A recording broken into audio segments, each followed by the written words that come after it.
Engineer विमल नेगी मौत मामले में सरकार को एक बड़ा झटका लगा है। उच्च न्यायालय ने इस पूरे मामले की जांच सीबीआई को सौंप दी है। ज़्यादा बातचीत करने के लिए हमारे साथ मौजूद हैं अधिवक्ता आर के बाबा जी। बाबा जी, पूरा मामले में जो बहस हुई परसों 21 मई को, उसके बाद संभावना यही थी कि सीबीआई को केस जाएगा।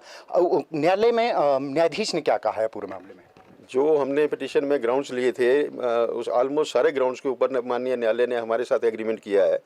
हमने ये पॉइंट उठाए थे कि भाई फ्रॉम द वेरी बिगिनिंग इसमें इन्वेस्टिगेशन जो है वो transparent and in fair manner नहीं हो रही है। हमने एफआईआर लॉन्च करी थी by name and the police has registered an FIR against the unknown persons for the reasons best known to them. Then, according to the dead body of Bimal Negi was recovered on 18th. Postmortem was done on 19th. As per the past postmortem report, जो death है वो postmortem के day से लेकर पीछे 5 दिन के अंदर हुई है। तो बिमल नेगी 10 से लेकर 14 तक या 13 तक कहाँ रहे, इस बारे में एसआईटी ने कोई भी इन्वेस्टिगेशन नहीं करी है। फैमिली सस्पेक्टिंग कि इसमें कोई फॉल प्ले है। There can be other thing also, assault can be also there, murder can also be there. But SIT has not taken into consideration, has not fairly investigated the matter in its right direction. फिर हमने ये भी कहा था कि there is a corruption angle also. Bimal Negi has raised the voice against the corruption and these departmental irregularities. The SIT has not at all investigated into the matter.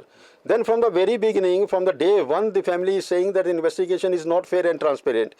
They are not satisfied with the investigation.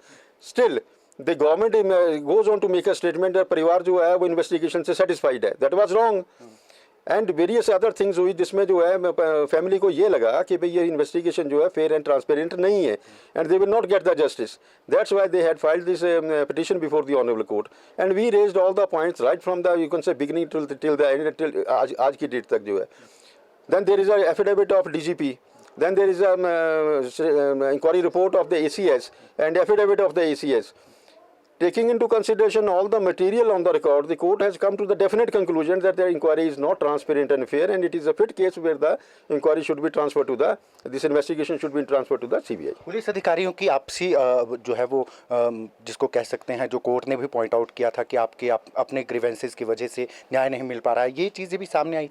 अगर material on record को examine करें तो जो SIT की शिमला की report है, जो SP के नीचे है SIT and the status report filed by the DGP, clearly there is a conflict है ना, दोनों में विरोधाभास है। And the DGP has pointed out very important facts with regard to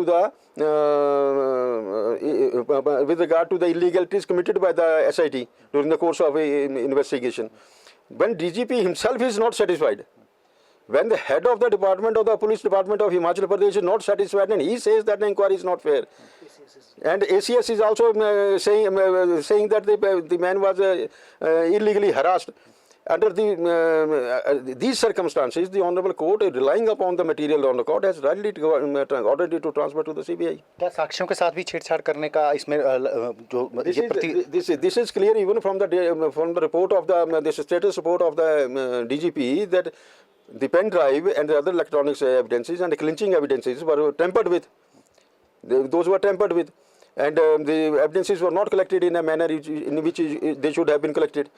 So साक्ष्यों के साथ भी जो है वो छेड़छाड़ हुई है। तो under these circumstances there was enough material to allow the petition. अंतिम सवाल मेरा, कोर्ट ने क्या डायरेक्शन दी है, क्या फैसला? द ऑनरेबल कोर्ट ने डायरेक्शन ये दी है कि now this investigation stands transfer to the CBI and now CBI will investigate into the matter. In case they form SIT, then no officer from the cadre of Himachal Pradesh will be associated with the SIT which may be formed by the CBI. कोई time bound करने का तो नहीं, time bound नहीं। तो ये थे हमारे साथ आर के बाबा जी, जो याचिकाकर्ता के अधिवक्ता थे। कोर्ट में सारी बातें इन्होंने समझाई कि क्या क्या हुआ, और कोर्ट ने पाया है कि जो एलिगेशन लगा रहे थे याचिकाकर्ता कि इंक्वायरी जो है वो फेयर नहीं हो रही है और मामला सीबीआई को सौंपा जाना चाहिए, वो जो है याचिकाकर्ता के पक्ष में कोर्ट ने फैसला सुनाया है। और अब इसकी जो जाँच है वो मामले की पूरी जाँच, विमल नेगी मौत मामले की पूरी जाँच जो है वो सीबीआई को सौंप दी गई है। दैनिक सवेरा टीवी के लिए शिमला से कैमरामैन डीसी भारद्वाज के साथ गजेंद्र शर्मा।